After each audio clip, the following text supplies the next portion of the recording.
వైఎస్ఆర్సీపీ ప్రభుత్వంపై సినీ నటుడు పృథ్వీరాజ్ ఆసక్తికర వ్యాఖ్యలు చేశారు. వైఎస్ఆర్సీపీలో సలహాదారుల పాత్ర ఎక్కువగా ఉందన్నారు. పుట్టపర్తి నియోజకవర్గం బుక్కపట్నం మండల కేంద్రంలో శ్రీ కృష్ణదేవరాయల విగ్రహం ఆవిష్కరణ కార్యక్రమానికి ముఖ్య అతిథిగా ఆయన వచ్చారు. ఈ సందర్భంగా మీడియాతో మాట్లాడారు. భారతదేశ రాజధాని అంటే ఢిల్లీ అనేవారు. ఇప్పుడు రాజధాని ఏదైనా అడిగితే ఆడే తలగోకుంటున్నాడు. కాసేపు అమరావతి అంటాడండి, కాసేపు ఏదో విశాఖపట్నం అంటాడండి, కాసేపు లేకపోతే ఇంకో కర్నూలు అదే న్యాయ రాజధాని అంటాడు, ఇంకోటి అదే అంటారు. అదే మెయిన్ అయితే ఒకటేనండి, మనకేంటంటే దాచుకోవడం ఈ సంస్కృతికి అలవాటు పడిపోయి అద్భుతంగా ఉండే పర్యావరణాన్ని రక్షించే ఋషికొండని మొత్తం గురిగేశారు. ఏదైనా అడిగితే పిలిగడ్డం ఆయనేమో ఆయన ఒకలా మాట్లాడతాడు, ఇంకొక ఆయన ఇంకో రకంగా మాట్లాడతాడు. వీళ్ళు ఏంటంటే సలహాదారుల కింద 56 కాదు 60 మంది పైనే ఉన్నారు మొత్తం. ప్రతి ఒక్కరు సలహాలు తీసుకుంటే రాష్ట్రం అద్భుతంగా ఉంటుంది. మరి ఆ సలహాలంతా ఒక సకల శాఖ మంత్రి వర్యులు, ఆయన పేరు మీకు తెలిసే ఉంటుంది, సజ్జల రామకృష్ణారెడ్డి. ఆయన నిర్ణయమే మెయిన్. ఆయన ఏం చెప్తే అది.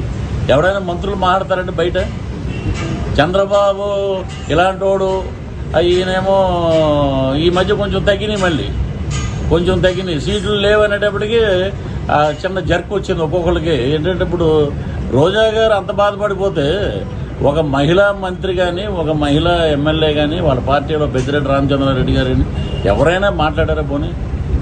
అది వీళ్ళ చరిత్ర. ఇంకోటి ఇప్పుడు 151 ఇచ్చాం, ఆ 151 అద్భుతంగా చేస్తాడు అనుకున్నాం, ఏమీ చేయలేదు. కాబట్టి ఒక పక్క లెక్కరు. ఈ రోజున ఎక్కడ చూసినా కూడా వైన్ షాపుల్లో మీకు వేరే ఏ కార్లు కానీ ఏది కానీ ఏమీ లేవు.